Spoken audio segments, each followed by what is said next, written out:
Спасая медведя от гибели, мужчина не ожидал такого поворота событий. В это сложно поверить. Дорогие зрители, прежде чем мы продолжим, напишите в комментариях, где вы находитесь. Нам, правда, интересно узнать, из какого вы города.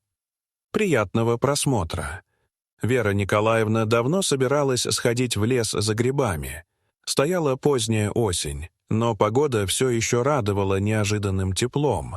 Днем солнце поднималось выше, чем ожидалось, пригревало землю, и на опушке даже зеленела трава.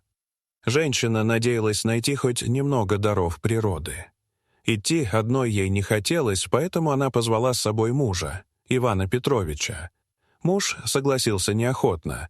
В лес ему вовсе не хотелось, но оставлять супругу одну он тоже не решился. В деревне, где они жили, молодежь недавно рассказывала, что неподалеку видели следы медведя. Эти могучие звери и раньше водились в здешних краях, но близко к домам обычно не подходили, разве что в далекой молодости Ивана. Тогда шла большая стройка, возводили шоссе. Грохот техники напугал зверье. Часть ушла за реку, а часть так и осталась по эту сторону дороги. Люди, как обычно, думали только о себе. Дорога разделила волчьи стаи, лосиные семьи, а однажды осиротила медвежонка. Его мать случайно вышла к рабочим и была застрелена. Оставшийся без матери медвежонок в поисках еды пришел в деревню.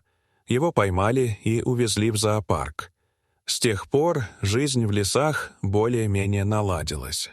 Но вдруг опять пошли слухи о медведе.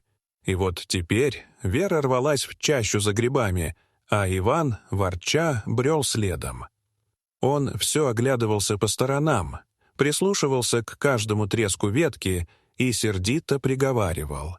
«И грибы-то давно уже отошли, и день короткий, и в лесу нечего делать». Но Вера упрямо шагала вперед, словно ее вела какая-то тайная уверенность. Конечно, никаких грибов не оказалось. Вера упорно решила проверить еще и березовую рощицу впереди. «Ну, сама туда и иди. Нет тут ничего, я домой», — буркнул Иван. «Ну и пожалуйста», — ответила она, демонстративно направляясь к березкам. Супруги разошлись сердито, каждый желая настоять на своем. Иван пошел домой, уверенный, что жена все равно вскоре вернется. Вера же, дойдя до рощи, не обнаружила там ни одного гриба. Назло мужу она решила не возвращаться, а посидеть в лесу до вечера. Пусть волнуется. Нашла поваленное дерево, достала из сумки бутерброд, перекусила, попила воды и стала любоваться природой. Лес жил своей жизнью. Где-то в ветвях пищали синицы, в сухой траве копошилась мышь, а высоко в небе кружил коршун. Солнечные лучи ласково грели, золотые листья кружились и падали, навевая дремоту. Женщина закрыла глаза и незаметно уснула. Проснулась она от того, что бревно под ней шевельнулось. Открыв глаза, Вера увидела в метре от себя медведя. Он тоже устроился на поваленном стволе, жевал что-то, чесался и лениво посматривал по сторонам. От ужаса женщина онемела. Ни крикнуть, ни убежать. Тело, парализованное страхом, не слушалось. В это время Иван уже сидел дома с чашкой чая, поджидая жену и готовя ехидные шуточки. Но прошел час. Второй. Веры все не было. Смутное беспокойство заставило его взять со стены ружье и отправиться на поиски. В роще его глазам предстала жуткая картина. Жена сидит на бревне, а рядом медведь. Иван хотел крикнуть, но вовремя вспомнил о ружье и выстрелил в воздух. Зверь вздрогнул, пронесся несколько шагов и рухнул на землю. Странно, ведь стрелял вверх. Неужели задел? Мелькнула мысль. Но Ивану было не до того. Вера сидела неподвижно, с широко раскрытыми глазами. Она могла лишь вращать ими, но ни руки, ни ноги, ни речь ее не слушались. Муж на руках донес супругу до деревни и вызвал скорую. В больнице выяснилось, женщину парализовало от сильнейшего испуга. На следующий день Иван вспомнил про медведя и отправился в лес. Зверя на месте не было, лишь следы показывали, что он ушел. Но вскоре Иван наткнулся на медведя неподалеку. Тот с трудом поднялся и тут же упал. Видно, его тоже разбил паралич. Добить зверя Иван не смог. Он никогда не был охотником, ружье держал лишь для защиты.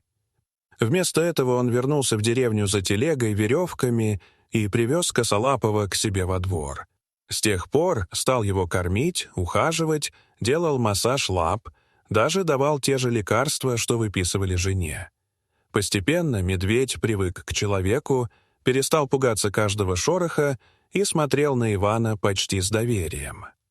В одной книге Иван прочитал, что в старину паралич лечили испугом. Клин клином вышибают. На жене он такой метод пробовать не решился, но для медведя решил испытать.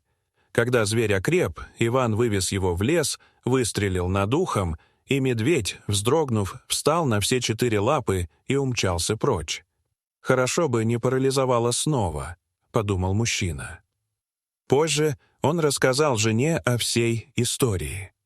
Вера долго смеялась, особенно представляя, как открывает сарай, а там сидит медведь.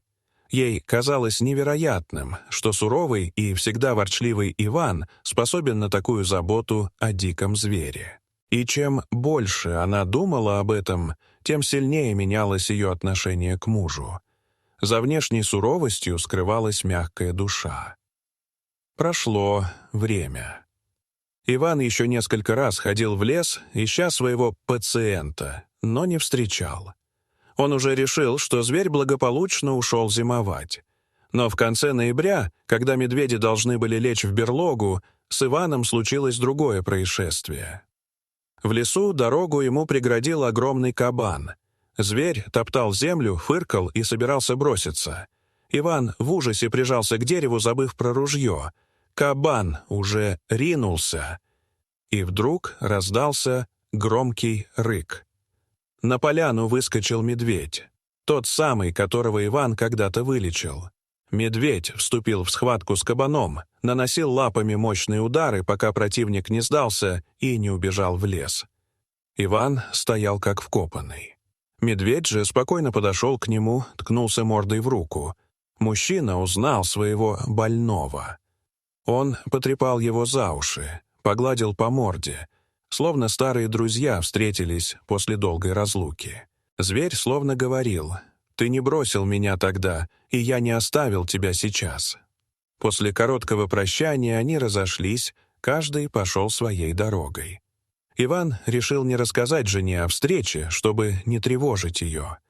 Так добро вернулось добром, пусть даже в самом неожиданном виде. Дорогие зрители, что вы думаете об этой истории? Расскажите, пожалуйста, в комментариях. А если вам понравилось это видео, то ставьте лайк и подписывайтесь на наш канал. До свидания.